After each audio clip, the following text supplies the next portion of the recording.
Maika, please wake up. I have been all alone. I have been waiting 10 years. I've been living in feudal Japan. I have friends, I have family now. Everything I could want. But there's one thing I'm missing right here. I'm missing a co-host spot. Maika, please wake up.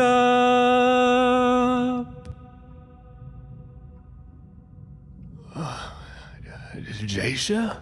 It actually worked. Jaysha. Good morning, good afternoon. Hello? Jaysha, you stopped singing. Yeah, I did. I can start it back up again. Why didn't you do that 2 bars earlier? My goodness. Jaysha, it's been 10 years. I've been asleep encased in stone, and it was the best nap of my life. You had to come in here, bust into my cell, and wake me up with your horrendous vocal cords? I've been practicing that song for 10 years. It doesn't show. I had to rekindle a whole lot of friendships. I had to make up for my distrust of humanity. That song means a lot to me. 10 years ago, you told me you were bringing your forces to... Where are your forces? My voice is... That's my forces. Dude, let me get back to sleep. Get out of here. All right. Never gonna sing again. Man, hearing your voice has made me lose hope in humanity.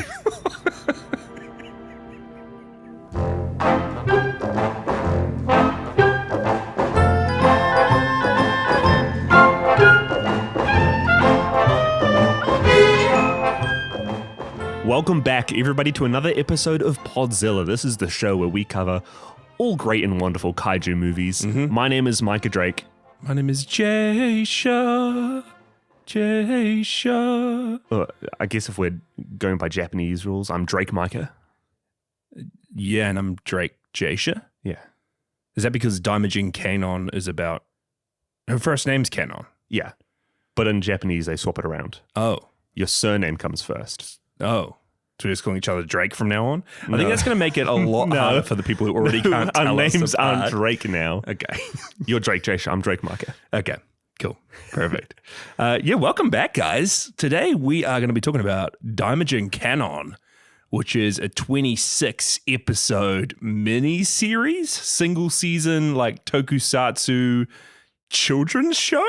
Yeah, we usually cover movies on this show. There have been a few times here and there, especially with our little Godzilla tie-ins, where we've ventured. Dipped our toes in. Jaysha's dipped his toes in to Daimajin Kanon. We've dipped our toes into shows. Most of them have been in Japanese. Some have not had subtitles. Most of them have been 10 plus hours long. Yeah. Over the past week, me and Jaysha have been watching this show, which is only available on YouTube, but it is subtitled.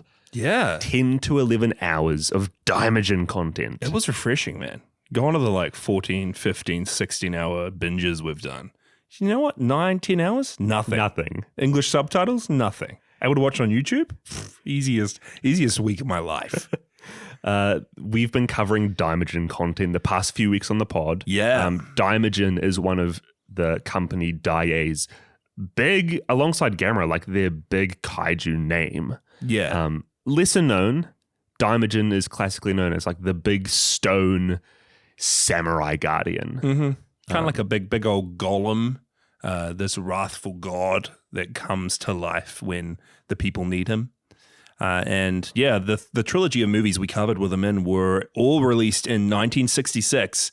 And this show, Daimajin Kanon, came out 4.5 decades later. 2010. Which is crazy. And he's not even called Daimajin in it. He's called Bujin. Yeah. So it's Daimajin Kanon, but it's about Bujin. Yeah, my man Bujin. Your main man Bujin. My main man Bujin. And it's pretty interesting as well because, technically, the old Daimajin design is known as now Showa Daimajin. This is Heisei Daimajin, old Bujin. So it's very interesting to skip forward nearly 50 years later and to watch a show like this. I love how disjointed Gamera was. Like it is. Does it even have Reiwa? There's one short online. I think it counts as like Reiwa Gamera. Reiwa Gamera. No, that's Heisei. The short's Heisei Gamera. Still, Reiwa Gamera would be Gamera Rebirth. Yeah. Godzilla stuffed me up thinking that the Heisei era ends before the 2000s, but it doesn't. Godzilla's Heisei era just ends before then. The Japanese Heisei era went until very recently. So, I don't know. But yeah, this is Heisei Daimajin, the show that came out after the movies. Should we just get into it, Micah? Have you got anything else you wanted to tell the people? Any life updates? Well, I would say what else I've been doing in the week, but it's literally just been getting home bleary-eyed watching Daimajin Kanon. So we have not had a life this week, guys. What do you want from us? I hope you all understand that when we do these episodes, we fail to exist in any other capacity than Podzilla content for a solid week or two. Hey, I've still been getting through my James Bond movies. I got one more to go. Nice. I watched Spectre last night. I got to infinite rank on Marvel Snap. See, we've been... No, actually, I finished The Hobbit. I was reading The Hobbit. You're reading The Hobbit. See, we're still getting through very few things. And, sometimes I'm like, man, no one else is going to be watching this show along with us. But I know at least one person has. We've had a few people that have. No way. I'm excited to get into it. I did realize as well, after we had watched it, that someone's done a really cool, fan edit, an hour and a half long, like a mini movie they've put together from all the 26 episodes. Which I'll be interested to watch because it must cut out a lot. But that's an option if you guys didn't want to sit down and watch it all. If you haven't got time, pause the episode, track that down. Yeah. We'll put a link to it in the show notes. Yeah. Come back here and then see what other horrors happened that you didn't see. But you should be able to get the vibe that way. But I mean, without further ado, Micah, would you be able to bring us in with your dulcet tones? You're singing this one, right? This. Yeah, my entire recap. Your entire plot synopsis, perfect. Following a recent heartbreak and departure from the band that she sung for, Misaki Kanon has not only lost direction in life, but also lost faith in the good of humanity. After nightmarish dreams of a monstrous demon going toe-to-toe with a giant stone guardian and destroying Tokyo, her path is set as the next songstress, using the prayer song that her grandmother taught her as a child to awaken the great stone Bujin from his slumber. But when even she has lost heart in the song and doesn't believe the words she is singing, the help of the Onbake is enlisted. Items and animals loved so dearly that they have been reincarnated as guardian spirits to help pull her out of her depression. However, the Onbake's attention is divided as they fight back against the growing forces of a demon that has started to possess the souls of wayward individuals. Grab some ramen from your local noodle shop, try not to plagiarize the lyrics to any songs, and find out where this show sits in the Daimajin Kanon. In the Daimajin Kanon? It fits. You love that. You can't deny it. Okay, that was good. You've been on a roll. Yeah, so we're talking about Daimajin Kanon, a 21st century fable. Oh, man. Other podcasts are out here talking about Megalopolis. Get that fable out of here. We're talking about a bigger, better fable. But this was interesting because last weekend in the Discord, we had a little Daimajin Kanon watch party. We watched the first couple episodes. Yeah, actually, this is a good way to start because I wasn't there for that watch party. No. I'll ask you, what was your guys' all experience together watching those first few episodes? We had a fun time, but very quickly we realized it was going to be nothing like the 60s Daimajin trilogy. And it's more so, what would you call Daimajin Kanon? Like an experimental tokusatsu drama musical? Sure. Does that get the vibe? The only thing I had to compare it to is the fact that we watched Love and Peace for the last Christmas episode. Sion Sono, one of his movies. And I feel like there's a certain style of movie in Japan where they put a lot of effort into it, but it just seems very unserious. Not that that's a bad thing, but a lot of singing, A lot of effort put into all like the suits and crafts in the movie. But like the story is very weird. The CG's very weird. Yeah, and if you're coming here looking for big kaiju fights, you're not going to find it. Well, you are going to find it. Yeah, maybe. In the last episode of this 26 episode series. Exactly. I mean, classic Daimajin fashion. He doesn't really show up until the last episode. We see a few flashbacks with him. He like nearly wakes up midway through the series, but then goes back to sleep and then finally wakes up in the last episode. Mind you, there is a vision. There is a vision in the first 2 minutes of the show. Yeah. So like you get a little snack before the big dinner later on. But yeah, myself and those watching in the Discord, we had a fun time, but yeah, very unserious. And we did not know what we were getting in for. I think most others just stopped watching then, but I was ready to continue, bite my teeth into this. Before, or I'll say while watching the Daimajin trilogy, what I knew about Kanon was that it seemed more like a traditional drama romance series. That was my impression going in. I was a little bit wrong because this show has I'm not sure what age range it's meant for. Not very young children. I'd say probably teens. Maybe young teens, middle-aged kids. Yeah, the show's for middle-aged kids. Myself and you, we're definitely like out of the target audience. Oh yeah, 100%. Yeah. But like there isn't even, spoilers, there isn't even really romance in the show. I don't know. We'll get into it, but Micah was shipping some people the whole show long.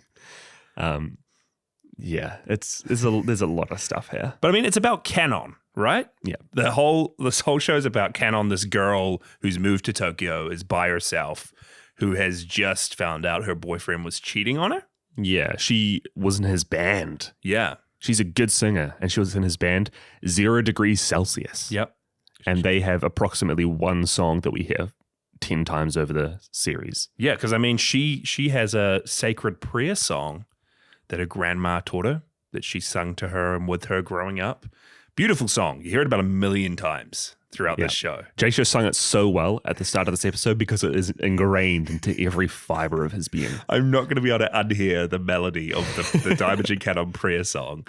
But yeah, her boyfriend steals the lyrics to her prayer song, makes it his #1 hit for his band. Lyrics and melody. Yeah, steals the whole song, then drops her. And she's just left crying by herself in Tokyo while this guy's stolen her heart, broken it, stolen her song, wrecked it. And I feel like for as simple as that premise is, especially in the early days of the show, there is a lot of moving parts. Heaps like you have her stuff. You could also go down the avenue of her boyfriend who she's broken up with. He ended up like having a small affair on her with another girl, and it's set up at the start that he's become this like real bad guy, a real bad boy. Real bad boy Bujin. And he has gotten so bad that he's become the target of this demon. Not even a demon. We find out early in the show, we see on a TV that someone's just been like executed, put to the death penalty, and it's this guy who killed his parents. Just this evil dude, this random evil dude out there in Tokyo who killed his parents. His last words were, "I need to kill more people. Anyone will do." And then he was put to death. And then he has come back and possessed her ex-boyfriend, this guy in the 0 degrees Celsius band. So put a pin on that. So we got Girl with a Broken Heart. We also have Possession. We have the Daimajin statue. Yes. Which is staying in the background back in Kanon's hometown. And he's just sitting there. He just sits there for the whole series. We cut to it a lot. You actually see a lot of Daimajin in the show. You see a lot of it. A lot of that one frame of him as a statue. One frame. And I feel like they could literally have made a 20-minute episode just on that frame. I take it back. If you're looking for Daimajin, this is the show. This is the show. It does have more Daimajin than any other Daimajin movie. As well as that, you have the onbake. The onbake, yeah. And this is where the whole Sentai tokusatsu aspect comes in. We're introduced to this whole band of these guardian spirits. We learn later that they are these items and animals and just things that people have loved so dearly, so much, that when they've passed, they have turned into their own guardian spirits, taken on the image of the people who loved them. So, what's an example? One of my favorites is this guy called Tomosuke, I think. Tomosuke. And he was a dog in his old life. And his owner loved him so much that he is now this super-powered fighter with a dog costume. Yeah. That has like super sniffing powers, and he looks like his owner. He loves milk. He cannot resist yelling out whenever there's the scent of a girl. Yeah. This is a bit of a reveal as well, because I mean, if you would just watch the first couple of episodes, all you would see are these men dressing up in like animal costumes, and they have like animal powers, and it seems like they're just superheroes with some sort of animal abilities. Like that guy has like a dog mask on, and he's really good sniffer, and then another guy has a kind of like shellfish crab like helmet on. It's really good with a blade. And it is a reveal. There's like a whole episode when you learn the backstories for each of these guys, and it's like, okay, this person was a helmet. This girl was a goldfish that was in a brothel somewhere. You said one of them was a helmet. Yeah, the main one, Taihei. He is kind of he's a helmet. He was a helmet, and he turns into a dude with a helmet. But his mission is to go and find Kanon, to restore her faith in humanity, and then get her to sing the prayer song to the Daimajin statue to wake up Daimajin, to stop this possessed dude from growing and growing and growing, and the thing that's possessing this band member from getting so big and destroying the world. Yep. It's kind of, I don't know if it's a reveal necessarily, but right at the start, Kanon has that vision of Bujin and this, it's called the Ipanada. That's the demon ghost. He's a type of demon, but it becomes his name. Fighting in Tokyo and Ipadara? Ipadara. Yeah, fun word to say. And that murderer who possessed her ex-boyfriend has become an Ipadara. Yes, and it's kind of implied that he's going to grow into that huge foe that Daimajin faces. Yeah. And I mean, we see it throughout the show. He's stealing souls, mostly from animals. He steals a frog soul. He turns into like a big frog. Some bug souls, turns into a cricket, turns into a snake at one point, steals all the souls from all the dogs in town, and turns into a whole lot of dogs, and then slowly inches his way up to stealing human souls at the very end and growing into a huge monster.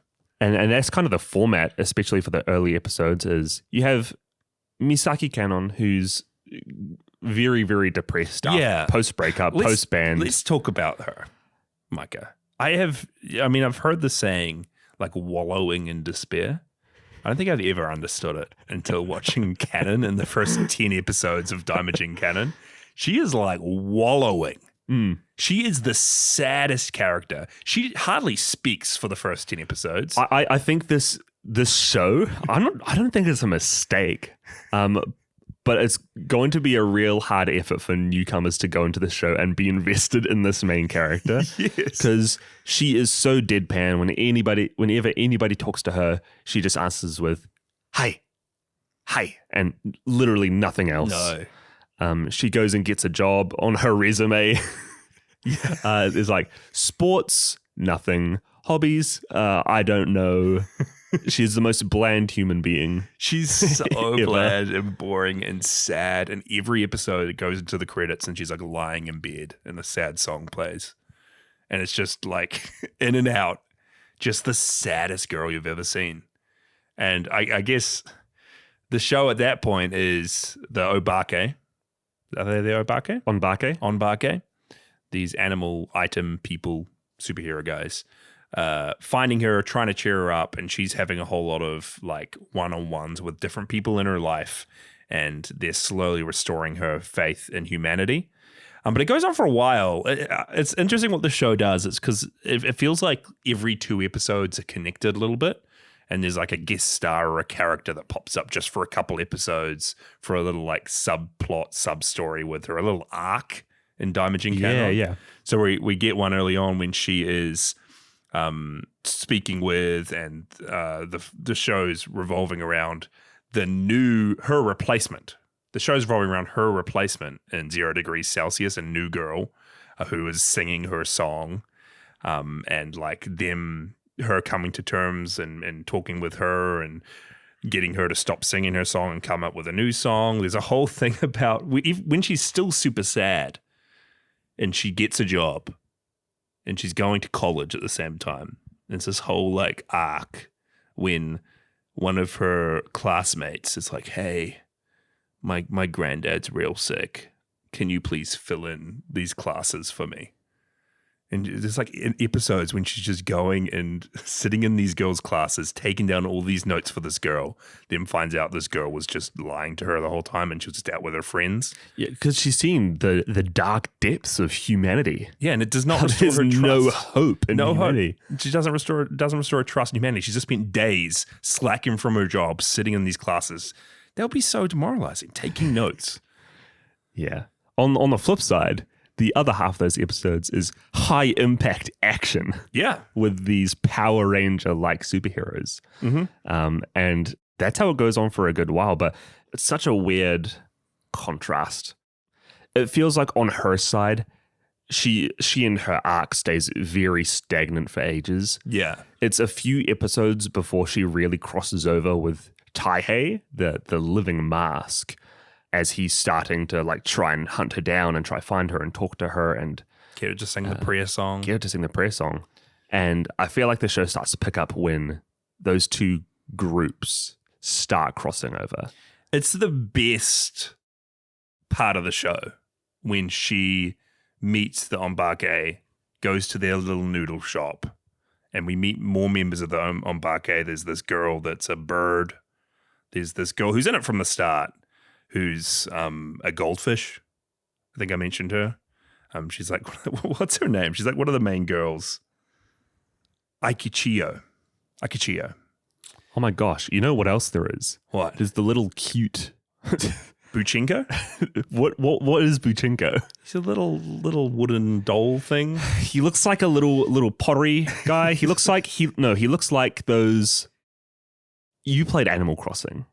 You know what those like... Wooden... Not wood... those like clay... Those clay things with the arms that go around. No clue, Micah. It looks like it looks like a traditional Japanese maybe little ornament. Traditional Japanese little wooden guy. Yeah, that's the full name. Classic Japanese little wooden guy is what Buchinko is. And he's just this little dude singing songs, eating sausages, chilling out, jumping down people's shirts. Oh my gosh. Hanging out in their boobs. That's a very common theme. Every girl, Buchinko's hiding down their bra. And it means any conversation anyone's having with Buchinko, they're just staring at whoever's breast that he's in. Yeah, but there's some real fun stuff in the middle of this when they're all getting to know one another. Real wacky episodes when it's not so much focused on the demon possession stuff or her depression and is more focused on like her interrogating each of these Ombake, seeing what they ate from her fridge. And that's like an episode. And there's some real fun stuff in the middle. And then the show completely swaps. We get a new ending, new credit song that's really upbeat and happy. And she's smiling. And the show switches from her being real depressed, having all these depressed like interactions with people, to her regaining her trust in humanity, being very positive and trying to help people out of their own depression and trying to cheer up their lives. ビルに切り取られた夜空にもかすかでも好き結ばれ紡がれる小さな光良いことは未来の優しさに悲しみは風に手放して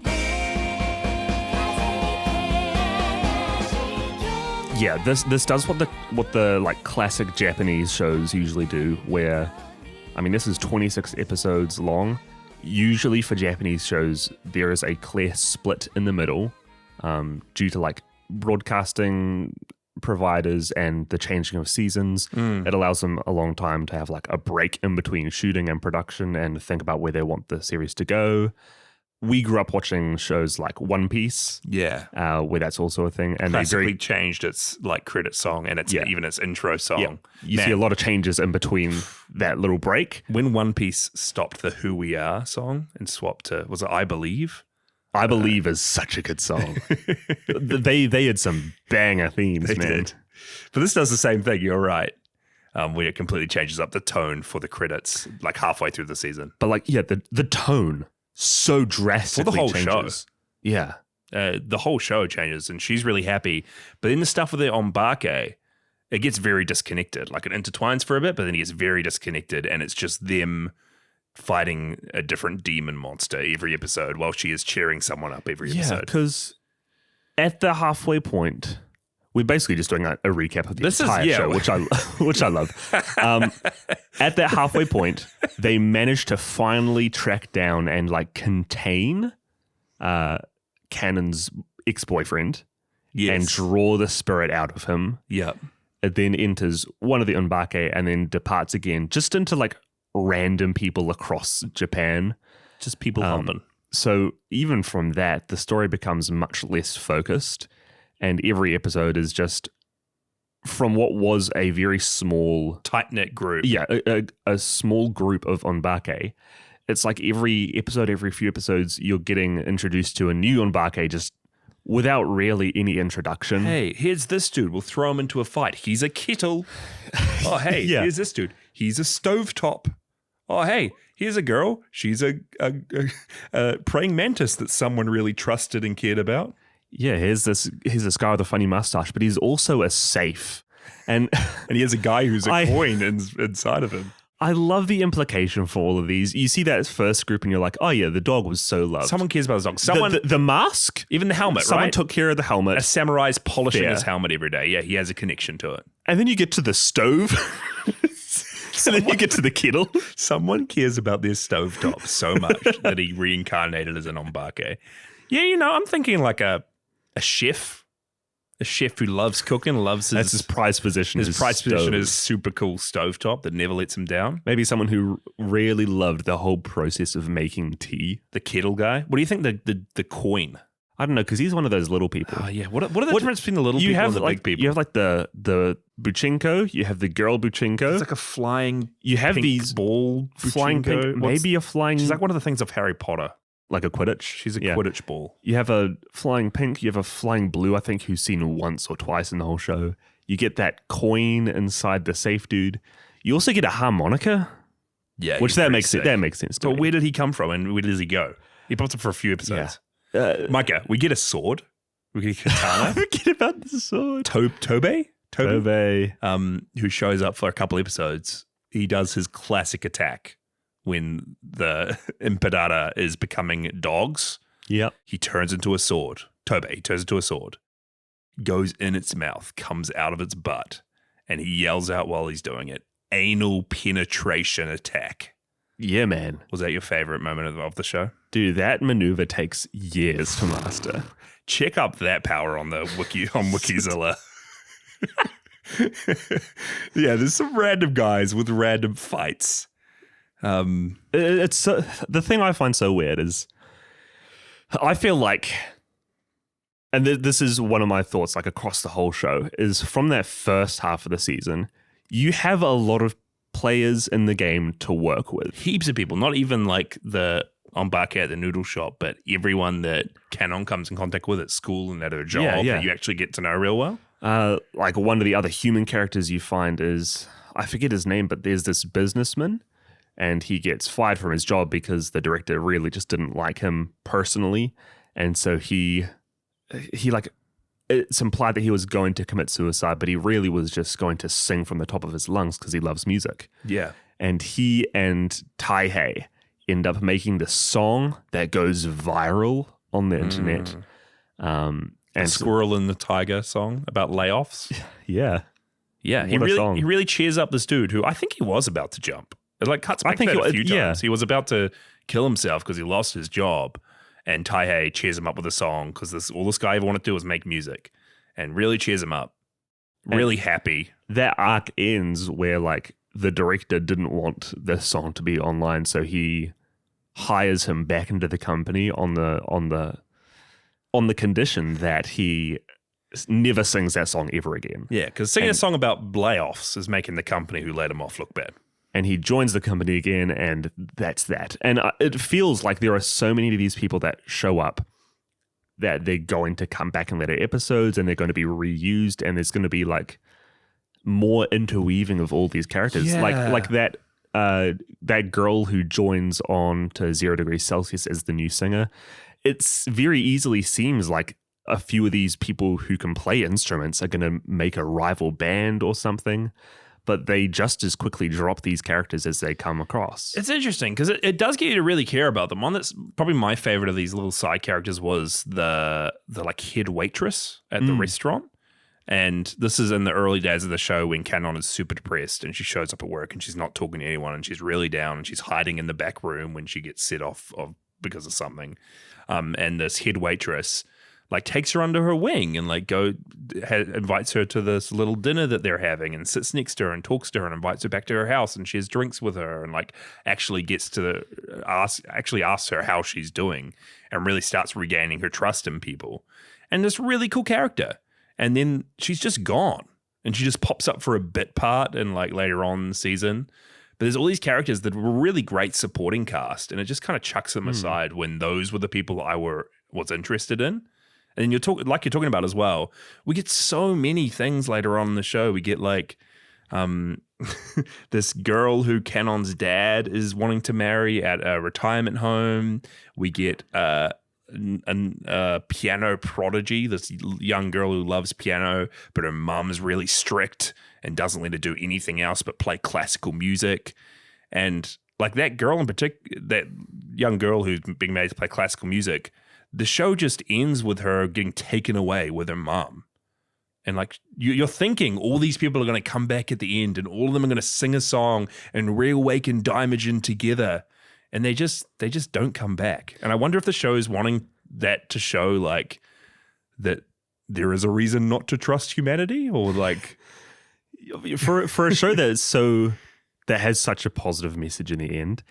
It feels very counterintuitive and like against its own message to introduce all these people and then to like forget about them right when they're at their lowest point and when they're getting not interesting. Come back to them and when they're getting interesting. And like it would have been so cool to bring them back into the story, but instead you just get like this coin man who is not.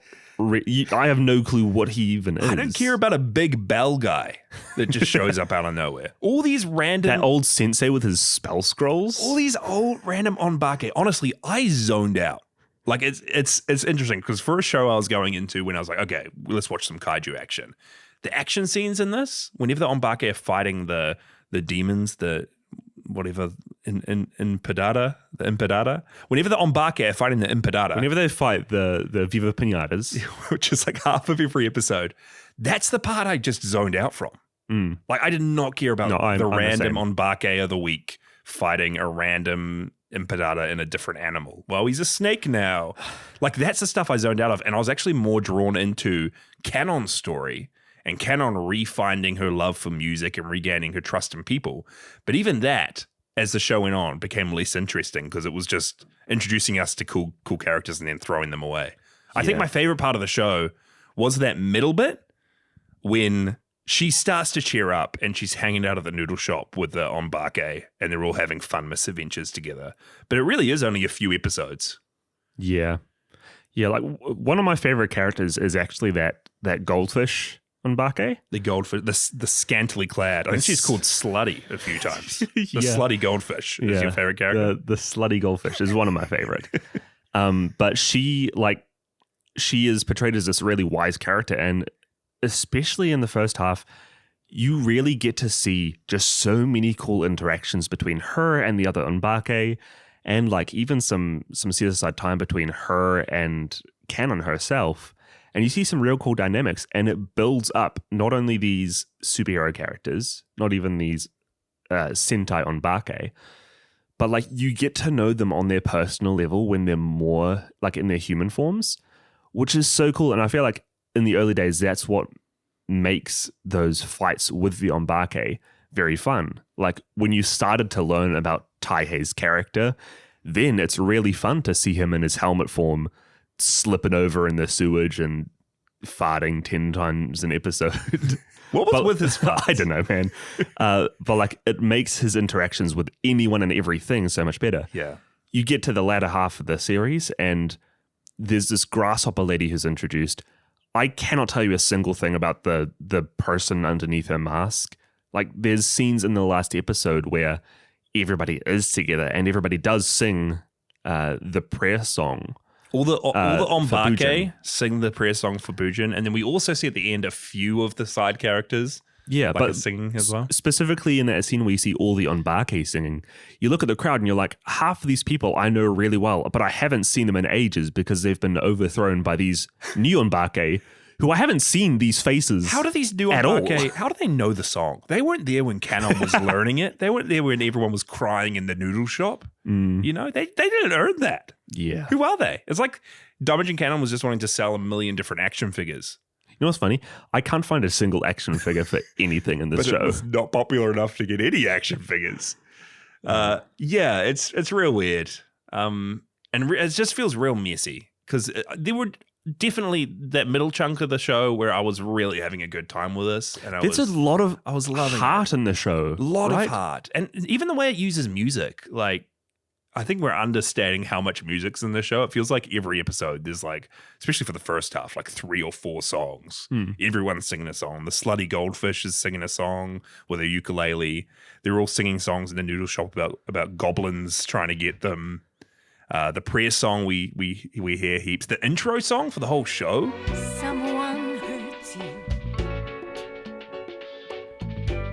with heartless words, makes you wanna give up. There's no more kindness. What is love? そんなもの誰かが笑う。Is there love? 戸惑いながら時に抗う。Got to live your life, believe in invisible time. Sing your heart out, don't worry, just shout. I'm not alive. Really good. Yeah. And it comes back as like The music videos for that as well. music videos. Very experimental, like avant-garde. And even the way the whole show's shot, the cinematography is like really engaging, really creative. I was not expecting like the show to look so good. Every shot or every like second shot just has something about it that you can't take your eyes off the screen, whether it's just tilted a little bit or whether it's fully on its side or whether you're watching 2 characters in a split screen. Yeah, just really, really interesting creative stuff you wouldn't expect to see in a TV show of this budget and this style. Really, like, I would call it experimental with a lot of the stuff it was doing. I haven't seen many shows like this before. The closest thing I would say, like, I didn't grow up watching Power Rangers or even like Teenage Mutant Ninja Turtles. I've recently watched one of the Ultraman series, Ultraman Blazar. I kept up with for a little bit there, and that has a very similar feel. That had more action and was more like a monster of the week, but very similar style of like filmmaking and CG and VFX and all that. It's very weird though, like thinking about how this would have been made, because the VFX is like sometimes it's okay. A lot of the time it's like kind of bad, but it makes sense because it's a show. Yeah.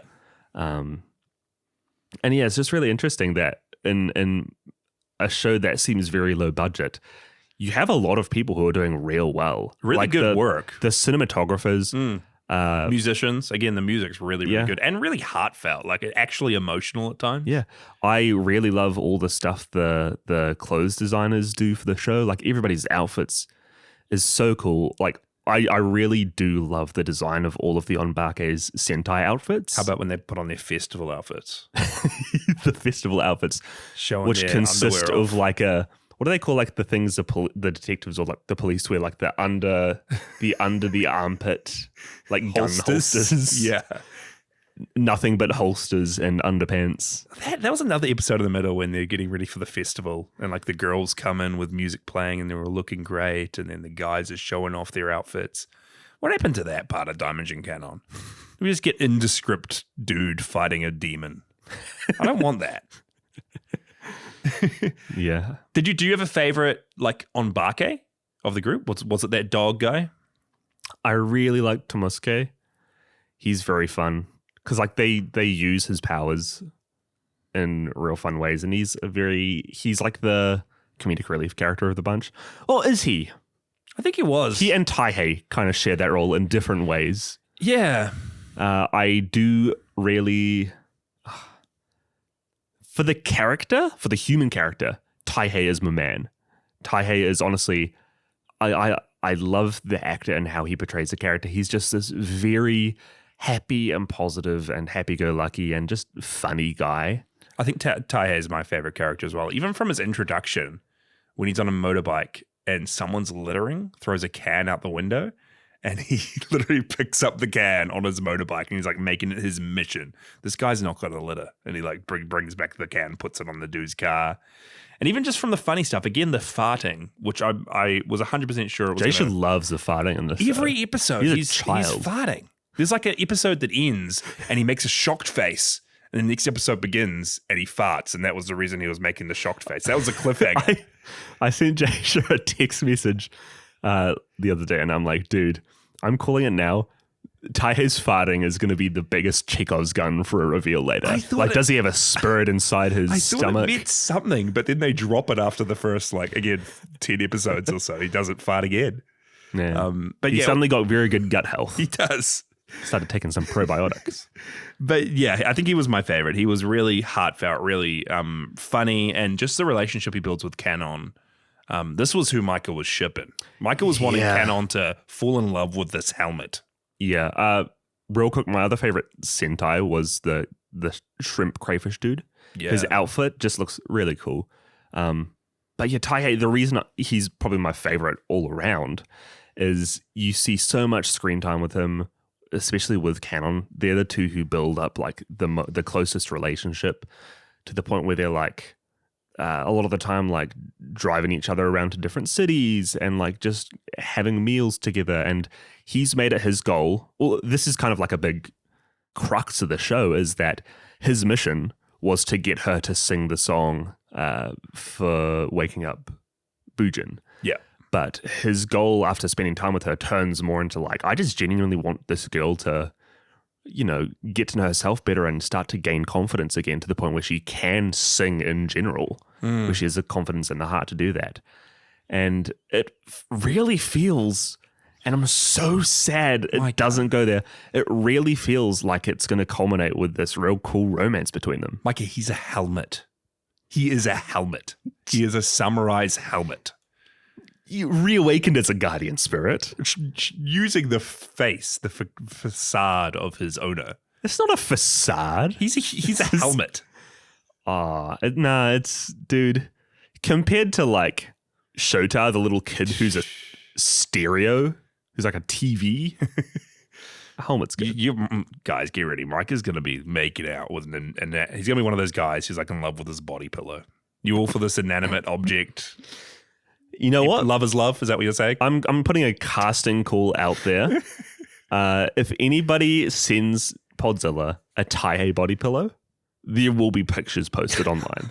I don't want to see those pictures. I don't want to see those. But I'm curious at what you thought, because I, like in the last few episodes, she like explicitly says that she loves him over the phone at one point, and he's very shocked at it. And like, the next episode, he's very disheveled. It seems like he's grappling with these feelings of having, his own feelings for her.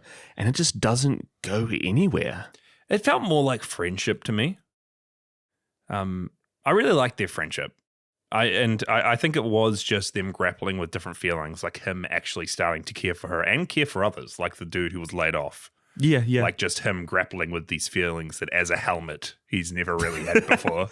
But then the stuff I hated in like the later episodes of the show is Kanon finds out that, they just wanted her to sing the prayer song for Bujin.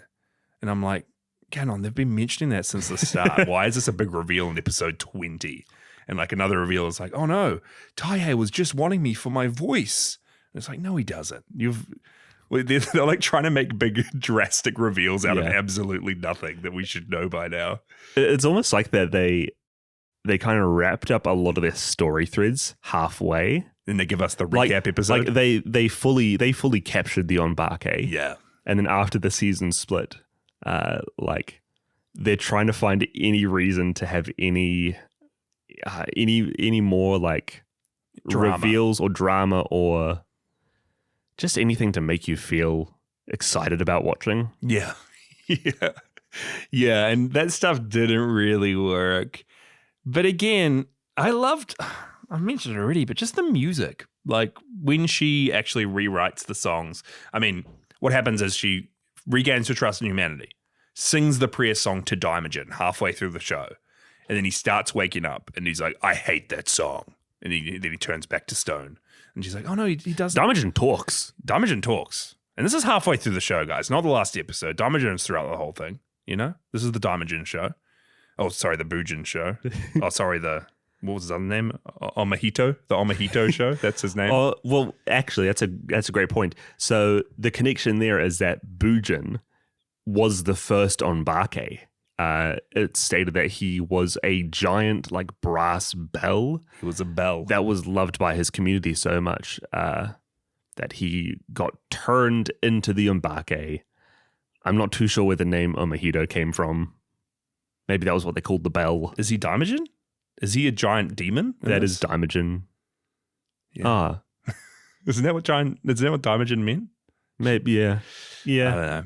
But anyway, yeah, her storyline is she rewrites the song with words that express the lessons she's learned throughout the show, the people that she's met, the good and the bad, and the relationships that didn't work out and the ones that did. Because the OG prayer song is just positivity. Yeah. All the way through. It's sickening. 鐘の音が里に響けば鳥たちみんなでお山へ帰る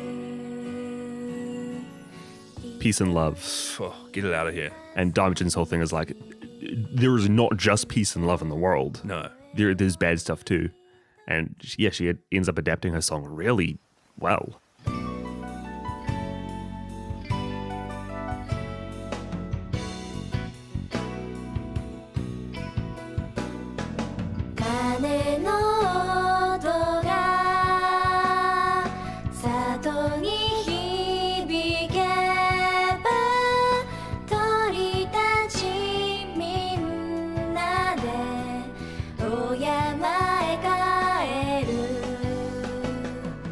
Yeah, and I think that's where it hits the most, when she's like singing it, writing these lyrics, when her friend or the girl who replaced her in the band decides to write her own song about her experiences, when she's at the end and at her dad's wedding and she sings these new lyrics and it wakes Daimajin up, and when they're all singing to Daimajin at the end, it really hits. I think it really worked. Like, I mean, that's what the whole show's building towards, right? It's teasing the song. It's teasing Daimajin's awakening. I think it really lands it at the end. Like, it does pack an emotional punch when it gets there, at least for me. When Daimajin gets awakened in the last episode. I think it was worth the build-up. I'm happy Daimajin was only at the end. Because again, I think if it was Daimajin fighting someone every episode, I would just tune out.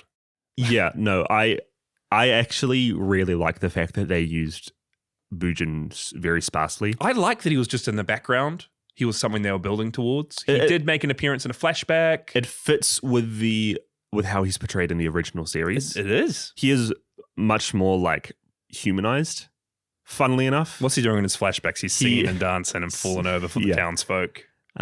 Big change is that he's like a full suit. He's got abs. He doesn't have a real face or real eyes. It's just a helmet. You know what? Never thought I'd say it. I miss the green face. Do you?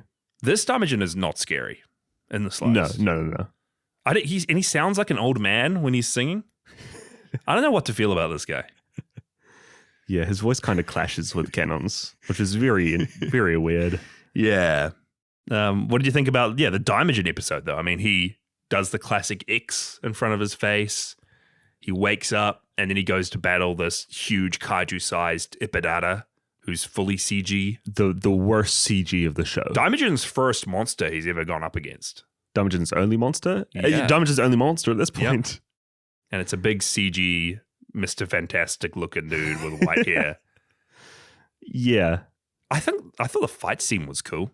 I like how they kind of wrap the fight up afterwards as well, because he doesn't defeat the Ippanata. No. He goes back into his stone form, which is like a big goodbye to Kanon and the rest of the crew, a real heartfelt moment. And then it like goes into Daimajin's mind palace. Yeah, he like captures the Ippadata inside him, then turns back to stone, sealing the Ippadata in stone as well. And he goes into Daimajin's head, and he does like a Doctor Strange Dormammu moment. He's like, hey, Ippadata, you're stuck here with me forever. I've got all the time in the world. I'm a like eons old statue. I can just sit here forever. Change your ways. Tell me about yourself. Why are you evil? We're going to have a big, long chat. Yeah. I do like in that moment how it's just the human who was the serial killer. Yeah. And not this giant monster. Yeah, that was interesting. I did like the fight. Like there was a real cool moment in that final episode when Daimajin or Bujin's on one side of a bridge, the Ippadata's on the other, and you're like pushing it back and forth, and Kanon's singing on the middle of the bridge. Some cool visuals. I thought they showed the scale of Daimajin really well. There were a few times when they had them, like the humans and Daimajin, in the same scene, or when it quickly cut from Kanon to Daimajin. Really looked really good for me. Again, I was surprised that a show of this budget looked as good as it did. Yeah. Like it's a lot of it is bad VFX, but it's better than what you would have thought they would have had for their budget. I think like the worst visuals of the show was the Ippadata when he possessed dudes, and they just had the worst white wig. You know what's funny? Other than that, there actually isn't a lot of... I feel like Ippadata is pretty much the only CG components to the show. You sometimes have some of those little...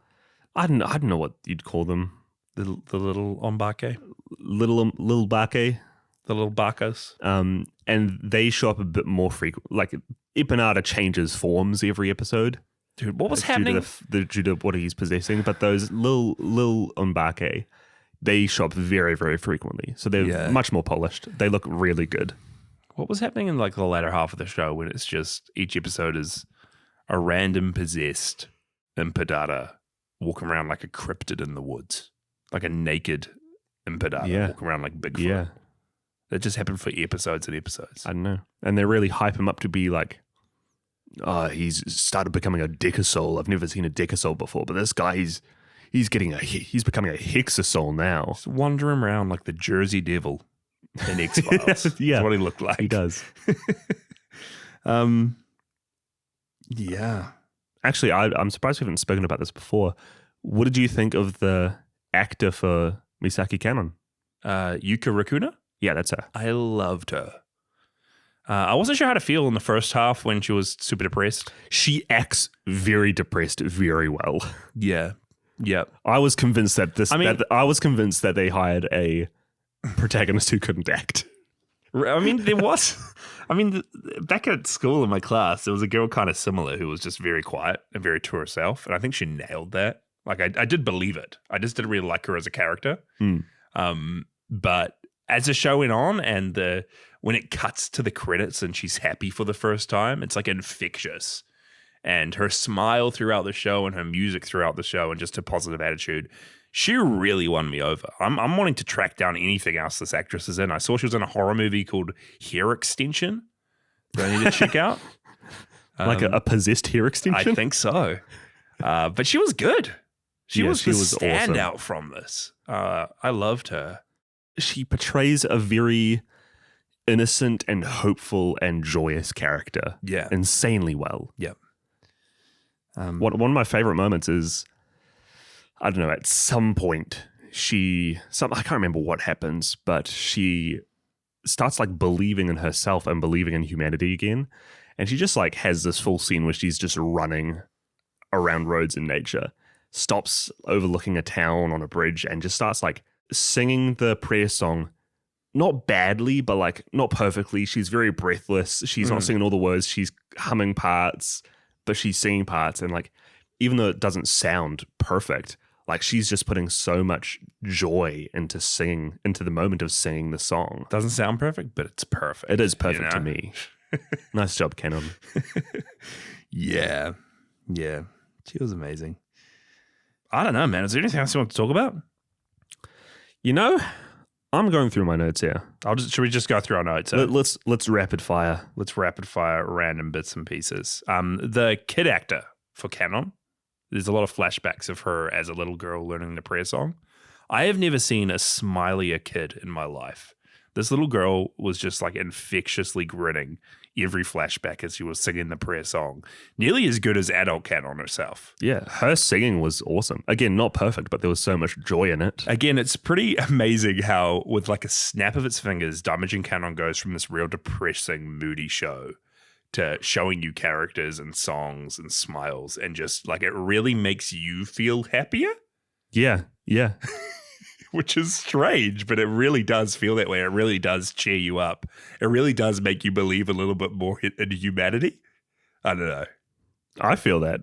Dude, when you have a cast as solid as like Kanon and Taihei and like and the characters really hold the show together. No matter how wacky it is or how nonsensical or it's really well done. They hit the mark. I love some of the scenes at the old folks' home, one of the like latter arcs of the show, when they find out Kanon is the daughter of the guy who's been dating the owner of the retirement home.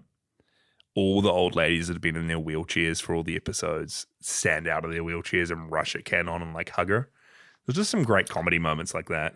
Jason, from my time during my nursing training working in a rest home, yeah, they get like if they have anybody that they don't know, if they've been there for like a minute, they are as invested in your life as anybody else in the world. All arthritis is gone as they stand up, run right at you. Yeah, they pull a Charlie in the Chocolate Factory, like what's his name? Grandpa Joe. Yeah. That's every character. What's up with Kanon's dad, by the way? He sucks. Shows up clipping his toenails on her floor, kicks her out of her bed, says he's taking her home, says she's hopeless and useless. He's like taking her keyboard, is going to throw it away. He's set up to be this real bad guy. And then as soon as he proposes to the head of this rest home, you're supposed to really feel for him. Yeah. It was a bit weird. I'm also confused, like, what did she see in him? But he is really nice when he's at the rest home. Yeah, after that, he becomes really good. I think it was more so like Kanon and him have never really spent time together. Like she was always with her grandma and then she moved to Tokyo and he was always off doing other stuff. So it felt to me like when they started spending more time together and meeting each other's friends and more meeting each other's loved ones, then they started to click. But you're right, it was very strange. Again, the visuals in the show, there was one flashback scene when, I can't remember, it must have been one of the Embarque's flashbacks, but it's like two guys fighting and they're silhouetted in black against a red backdrop. Real cinematic, straight out of like Samurai Showdown or something. Yeah. That was That's cool. Fantastic. Early on with Ikachiyo, the slutty goldfish, when she's singing her song on the ukulele, before you know she's a goldfish, she is sitting in the noodle shop playing ukulele and you see her reflection in a fishbowl at the noodle shop, and you see a reflection upside down orange in the fishbowl. And for a second I was like, oh, is there a fish in that bowl? And it was just her upside down reflection. And then the next episode it was like, oh, she's a goldfish. Oh, cool. And I was like, oh, that's actually, you know what? it's actually great. You know what made me very confused with her is you have those scenes where Buchenko is jumping into her bosom. Jumping right into her bosom. Every time there's a close-up of her chest, Yeah. And it's very sparkly a lot of the time. And I'm like, that's obviously a prosthetic. Why is it sparkly? It's stupid. Her chest is a prosthetic? Well, that's what I thought because it was so sparkly. And I'm like, oh. No, Micah. You were staring at her scoffing. bosom. It's very strange because, especially in the first couple episodes when you're not too sure what's happening, it focuses on her boobs a lot and on her butt a lot. And when her thigh, like someone's riding up her thigh. And I mean, the first time am I wrong? The first time you see her, like a random truck driver is taking her to meet Taihei. and she kisses him right on the cheek, I think. She kisses him on the cheek, but and then he's like saying that he wants to take her back home and do some stuff with her. And then it shows that she belonged to a prostitute. But then after that, she becomes the most sensible, most onto it, like wizened woman of the group. She's thousands of years old. She's the oldest of them. You thought it was a prosthetic? Well, because it was so sparkly. Look, why is her chest sparkly? But she's a goldfish. It makes sense. Oh, actually, yeah, it does make sense. In the first couple episodes, it might be the first episode, the action scenes they do they start off really, really cool. I think the frog battle. Even before that, there's one where there's this possessed guy. I think it's the ex-boyfriend, but they start out in the top loft of a parking structure. That's right. And the camera is going through all of these rooms, and it's very, very dynamic. Completely different to how the fight scenes are in the later episodes, where it's just one shot where you can see everybody. And there's little to no creativity in how people fight. But there's this one shot, and I want to find a snap of it and share it on Discord or something, because this guy jumps out and you can see him fall stories and stories and stories. And I cannot for the life of me pinpoint where the VFX was used or not, or if a green screen, because he jumps off the building and into a moving truck. They wouldn't have done that. There's no way. But it just looks so seamless. That's what I'm talking about, though. That's what I'm talking about. It happens a lot when the Impedata are invisible at the end of the show. They just look really good when they're on Bake fighting these invisible Impedata in the forest. And I'm just trying to think, because I've done a bit of video editing, right? I've played around with green screens and masking and trying to put people against a fake background. We watched Corridor. We watched Corridor Digital. But I was actually this is seamless. Someone really knows what they're doing with all these special effects and with all this editing. And again, it's Daimajin Kanon, you know? A lot of it is kind of bad. A good portion of it is really, really good. Really good when it's not bad. When they get rid of the wigs, it's yeah, they're cooking. Yeah. Yeah. Great food in the show as well. The noodle shop, the ramen, the chicken katsu. When Kanon makes the Taihei special. The Taihei special. Oh, man. The jasmine tea. Micah. Oh, dude. The ice cubes. It is now one of my life goals. To eat a whole tray of ice cubes. To eat a whole tray of ice cubes. To own a noodle shop. Yeah. That'd be fun. Great base of operations for a show. Yeah. You really feel a sense of HQ with that place. Yeah. Because there's this sensei who shows up a lot in the show. I don't think he joins the main crew. I think his name is Jiuzo. He's the one who was an old stone lamp. Yeah. Who worked for Bujin way back when. But the noodle store is owned by this lady. Lady with the greatest wig you've ever seen. Impossible hair. I'm so curious as to how people normally wear their hair like that. Am I right in saying that she is not an onbake? I don't think we ever see her turn into one. No. She just owns a noodle shop and knows about them. Or maybe she is and yeah. Because there are other characters who know of the onbake. It's a big secret. But there's that guy with the glasses who shows up for one episode. With his harmonica. And then returns in the recap episode. That's the thing. There's a recap episode. Oh, most Japanese shows do this. When it's just Goldfish Girl talking to him at an aquarium. It's something do you know why they do it? I don't think this show needs a recap episode. It's something that they do very regularly for Japanese shows. to try and boost viewership during the later episodes, especially when it starts nearing the climax of the show. Catch everyone back up. I think classically one of the best shows that have done it, because it's like the standard to do a recap episode. One of the best shows is Avatar: The Last Airbender. Neither of us have seen the show. No. But their recap episode. I've seen the movie. M. Night Shyamalan's Avatar: The Last Airbender. Is that what we're talking about? Good film. Good film? Good film. Oh, man. I'll die on that hill. What they do in the show is there's this production company that tells the story of the Avatar troupe. So it's like these main characters seeing these people put on a play really badly, I think, of their past like heroics. Yeah, that's cool. Smart way to do it. I just don't think this show needed it when at the start of every episode we already get like a 2-minute recap. Yeah, but dude, would you have known the depression that Kanon went through? The depths of despair. Yeah. Wallowing in it all. Yeah. That makes sense. That does make sense. Because, man, the finale in this, Daimajin wakes up. he wakes up. Talks.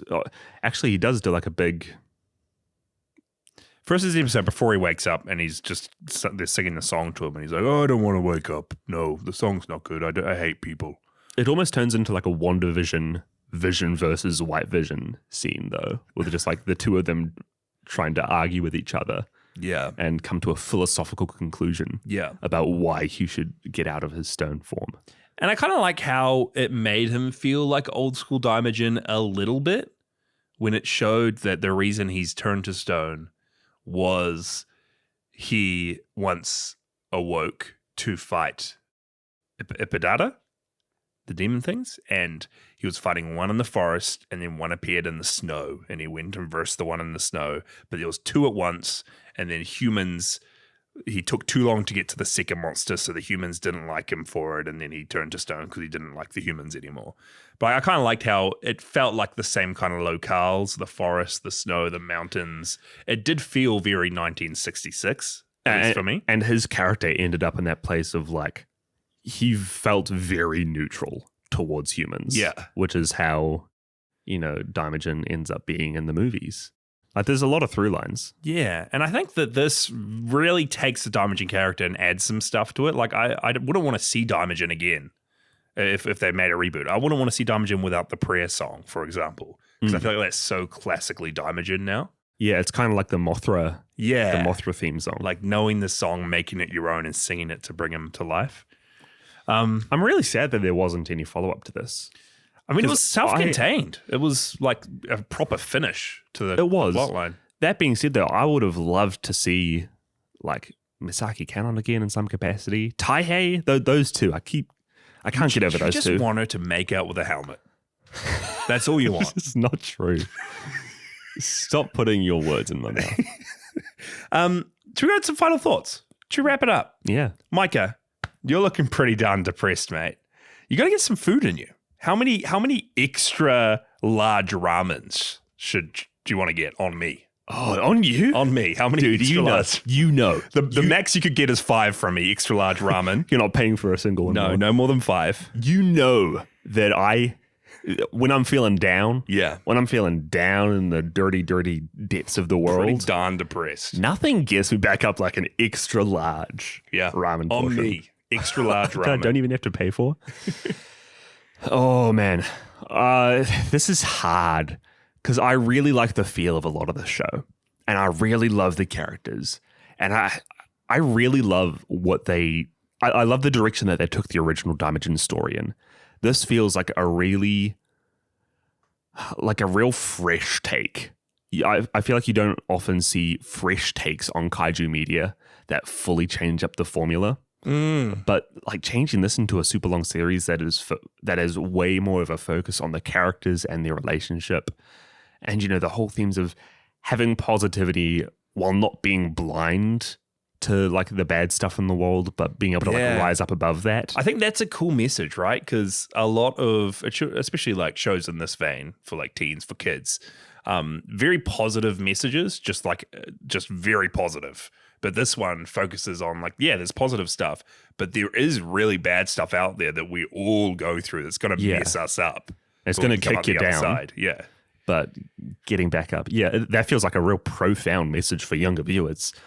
But at the same time, like, there's still a lot of stuff that I really didn't like. I didn't like the fact that the Ipadara was introduced in the first episode and he just stayed the big bad for the entire thing. Dude, he was growing. Yeah, I had enough of him from like the second episode. Dude, he was a frog, then he was a bat, then he was a dog, then he was a snake, then he was a worm. And then he was the Jersey Devil for 13 more episodes. Naked dude in the woods. Yeah. And yeah, there's a lot of stuff. I feel like we could have had so much more done with such a smaller cast of those Sentai characters. Like, we had the shrimp, the crayfish. Dude. He wasn't really given much personality, and he didn't have any special abilities to his character in particular. He had a big sword? No, the big sword was the little guy that everybody else had. Oh, you're right. Like, you had the dog on Bake, you had the falcon on Bake. They both had their abilities. I feel like even with that smaller cast at the start, they could have been fleshed out a lot more. Yep. There's so much more I could say, but all in all, look, if it's on you, it's on me. I think I How could many have ramens? Ramens? How much ramen? How many specific ramens? How many ramen strands? I'm sitting somewhere between 3 and 3.5. Yeah. She's going to make me pay for the fourth ramen and then you're going to eat half of it. We can share that one. I will go for 3 and a half. Because I really do look back on this show quite positively. Nice. I had ramen the other day. No. I was in Auckland for work. I was catching a movie. And I was like, hey, I got some time to have some dinner. And I was walking down the streets. Was this pre or post starting Daimajin Kanon? This was pre-Daimajin Kanon. That pre-Daimajin Kanon lifestyle, you know? Not a worry in the world, thinking you have all the free time out there. And I did not know where I was going to eat. I was looking for places to go. And I found this tiny little ramen shop. And I was looking at the menu outside, and then the lady inside came out and was like, oh, come in, I can give you recommendations. And I was the only customer. And I was like, okay, I'm going to get this thing. And I didn't click it, I pointed to it. And it was like chicken hearts. It was like chicken heart ramen. And she was like, oh, you know, this is actually chicken hearts. And I was like, oh, okay. And I was like, okay, this one looks good. And she was like, oh, this is pig trotter ramen. And I was like, I could go for that. And she's like, oh, no, I just recommend this beef ramen. So I got her beef ramen. She saw how white you were. She gave me a free drink. Oh, nice. I was stoked. And I sat down eating this ramen. And I don't know how you eat ramen, man. Wait, in what sense? There was some good beef, some good noodles. Most of it was just the liquid, the ramen liquid. Yeah, that's the whole thing. It's like a little miso drink afterwards. It was very hot, very spicy. I asked for it hot. She was like, don't get hot. And I was like, man, no, you can tell me what noodles to get. You can give me a free drink. I'm going to choose my spiciness. It was very hot. And you regretted it. I feel like you're like one of the biggest spicy loving people I know. It was too spicy. And even more so than that, while I was eating it, I was just trying to be as tidy as I could. Little ramen splashes all over my shirt. Went to the movies afterwards. It was stained. So yeah, I went to ramen shop, and guys. To this day, he has not been able to get this. I'll give you an update when I go to the next one. I feel like it's very rare to find a ramen shop that isn't just really fun. That you just have a real fun time at. And when I haven't had a great time, it's because I chose some real stupid thing. Bad food, spicy food. Like one of my recent ones, I had a real spicy, it was in Auckland as well. I had a real spicy, like, I don't know, it must have been like kidney. Yeah. Kidney ramen. I'm like, why did I get this? Maybe we went to the same store. Maybe we did. Was there ombake in your store? I think so. Was there a slutty goldfish girl playing the ukulele? I think so. That was it. If you had to go back there. Yeah. And you got some extra large portions. Yeah. How many of that, if you had to change it up, if you had to get the pig trotter ramen, how many extra large pig trotter ramen portions would you get? I think we've got the same kind of vibes for this one. It seems like when Kanon gets really happy halfway through, the show gets worse for some reason.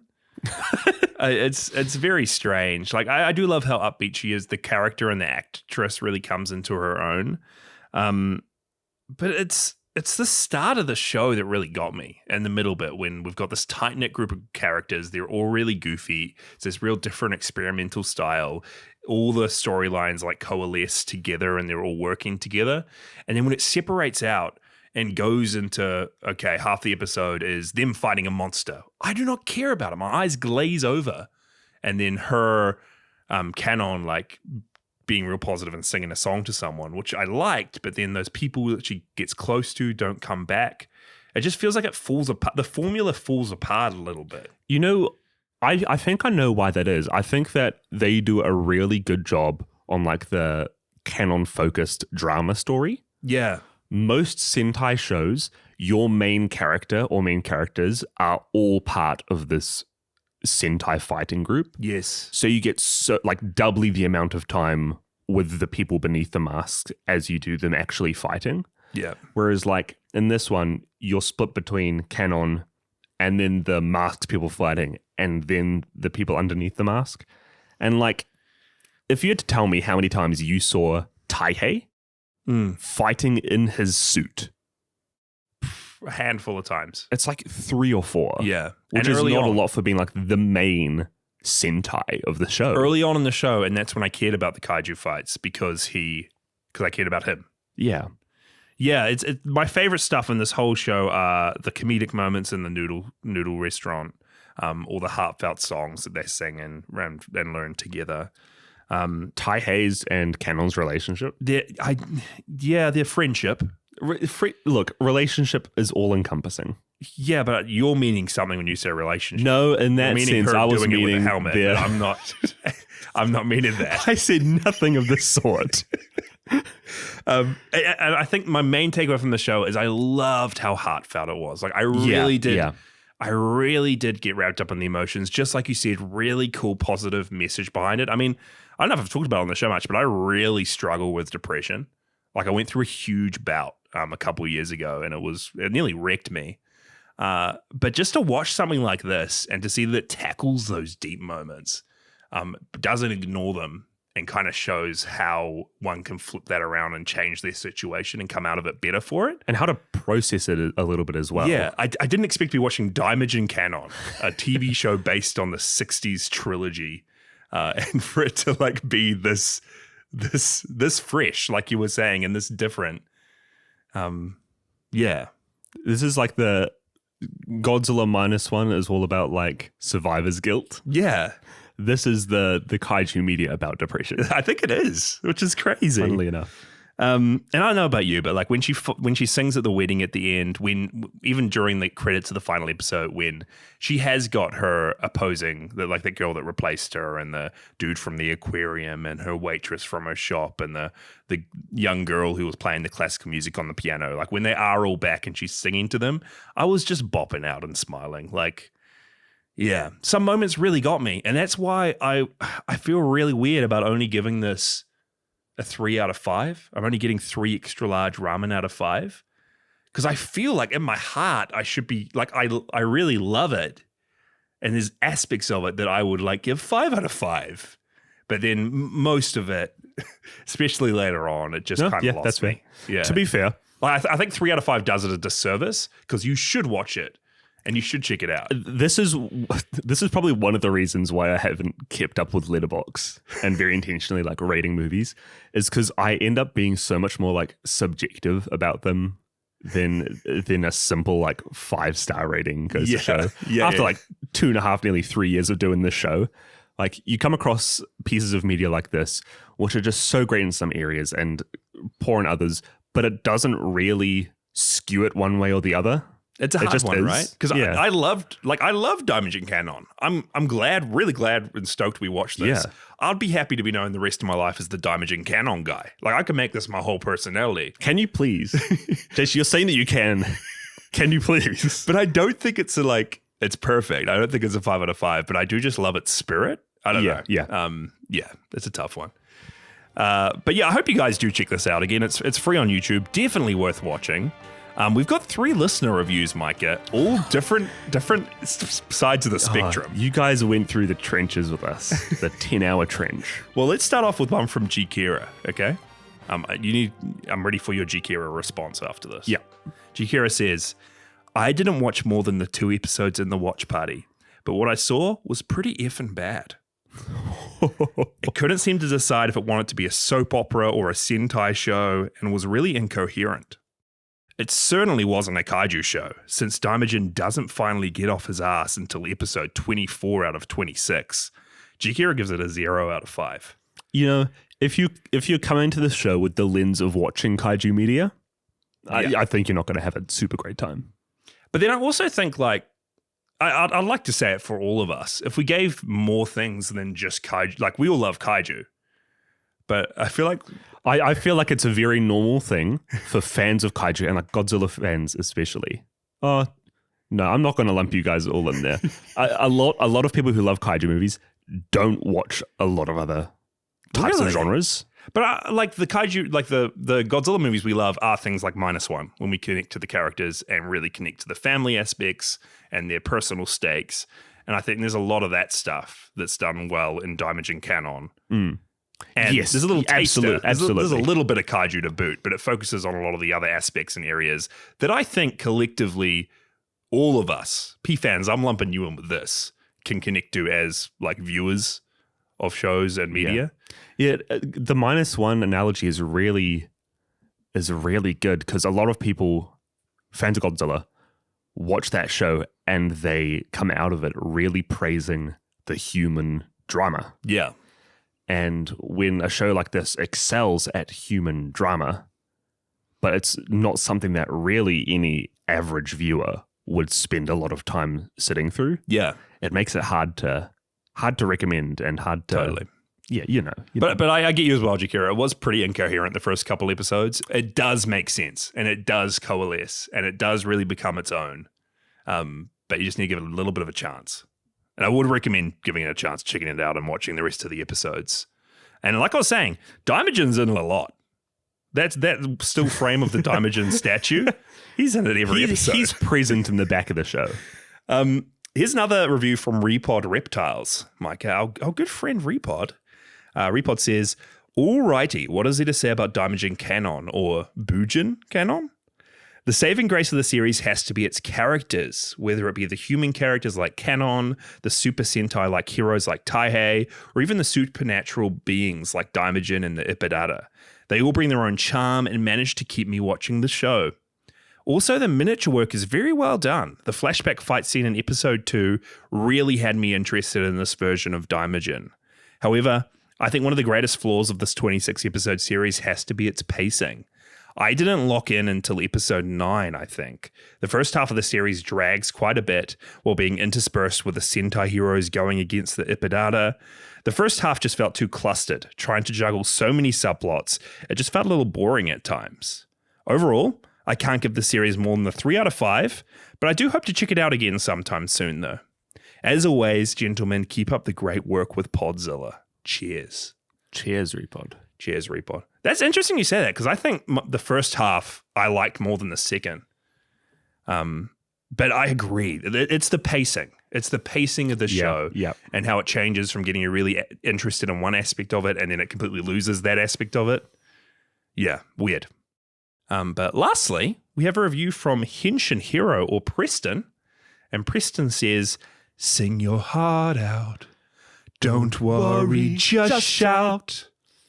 The most underrated tokusatsu series, in my opinion. A story about sadness, loss, and the recovery we go through as we process it. Highly recommend. This is one of the most heartfelt series I've ever seen.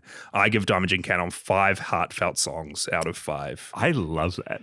Yeah. And I mean, I agree with all these reviews. Like it is, it is incoherent and it is weird and the pacing is messed up, but it is still one of the most heartfelt shows I've ever watched. Really interesting. I'm glad we watched this. I was kind of dreading Daimajin Kanon and had no clue what the show was going to be like. No, this was good. This is good. But yeah, it was really good. Anyway, Micah, we're putting Daimajin behind us for a little while because we need to catch up on something else before we can see Daimajin again. What? We're going to see Daimajin again? We're going to see him again way later down the track on one of the great yokai war movies. And it actually times in quite well because it's October right now, the spooky season. we're getting a bit spooky, Micah. We're getting scary here on Podzilla for this month. The rest of this month, we're covering the yokai monster movies, starting off next week with Yokai Monsters 100 Monsters, which came out in 1968. Are there going to be 100 monsters? Dude, get ready to start counting your screen. One monster per minute. I want us to come with our top 5 monsters of the 100 monsters. Absolutely. You ready? But the synopsis is a fantastic world unlike anything you've ever seen. A greedy developer in league with a corrupt shrine magistrate brutally tries to drive people out of a tenement building and destroy the shrine in the back. But he makes the fatal mistake of hosting a 100 ghost stories ceremony without the closing cleansing ritual, which opens the door for the yokai monsters to punish the wicked. Oh my gosh. Don't you hate that? Man. You just have a 100 ghost stories ceremony, but you forget to cleanse the place afterwards. Look, I can relate. The amount of times I haven't done the ending cleansing ritual. The closing cleansing ritual. The closing cleansing. That darn closing cleansing. Oh, man, you always forget it. Your wickedness is always punished afterwards because of it. I'm really excited for this. It's some spooky, crazy little monsters. I'm looking forward to learning more about yokai, because yokai are like Japanese creatures and monsters. They're kind of legends and mythology. They're cryptids in a sense. It's almost like the cryptids of Japan. Like there are series based around, like Yokai Watch is a kind of Pokemon-like Nintendo series based on them. They're very legendary and mythic in the culture there. And I only really know Kappa. Hey, you know he's Kappa. a yokai. He's a turtle ghost. I officially know more Pokemon right now than I know yokai monsters. Yeah, same. We're going to change that. We're going to know 100. We're going to test you after next episode. We're going to test each other. It's the last one who can't name another yokai. But thanks for coming on this Daimajin journey with us, guys. I'm pleading. I'm on my knees. I'm singing out to you stone statues out there. Watch Daimajin Kanon. Give it a chance. Don't worry. Just shout. And you will enjoy it. You will enjoy it. And yeah, would love to have you on board watching through the Yokai Monsters trilogy with us as we go into it. Send any thoughts you may have to podzillapod@gmail.com, or better yet, follow us on Letterboxd. Write a Letterboxd review about Yokai Monsters, tag it Podzilla, and we'll pick that up for the next episode too. I'm so looking forward to the Yokai Monsters. I know. It's going to be cool, change of pace. Yeah. Feel free to send us a message on our email, podzillapod@gmail.com, like you said. Heck, even just about any questions that you have, not even specific reviews, but like if you want Jaisha in 5 episodes' time to try and name some yokai, do it. If you want to ask him what his onbake would be. If you have any noodle recommendations for me so that when I go to the next noodle shop, I'm not just picking the most random flavors, please help me out. If you want to know what Jaisha's most prized possession is that is going to imitate him and become a spirit guardian, he's not going to tell us because you'll have to ask him that. If you want updates on the love story brewing between Micah and his body pillow, ask us for some updates. He'll be happy to share. He said something about photos. Oh yeah, let's end the episode there. Podzilla OnlyFans? No.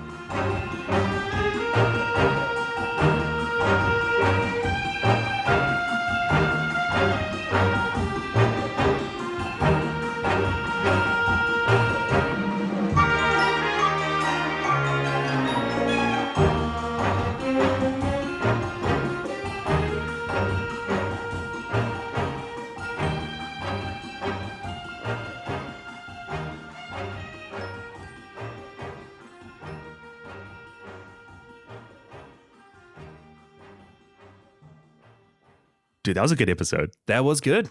Yokai Monsters next week. Don't forget. Yeah. How long is it? It's like a couple hours? An hour and a half. These Dai movies, hour 20. Oh, such a good change of pace. Okay. With all the free time in my week that I have now, Yeah. I'll watch it. You're going to be playing Marvel Snap. Don't lie. No, because I won't have hours to fill. That's good. It's getting late. I need to go home. Yeah. This is midnight. Get some sleep. See you later. Shoot. Yeah. Yeah. Have a good night, man. Okay. I'll See you catch later. ya.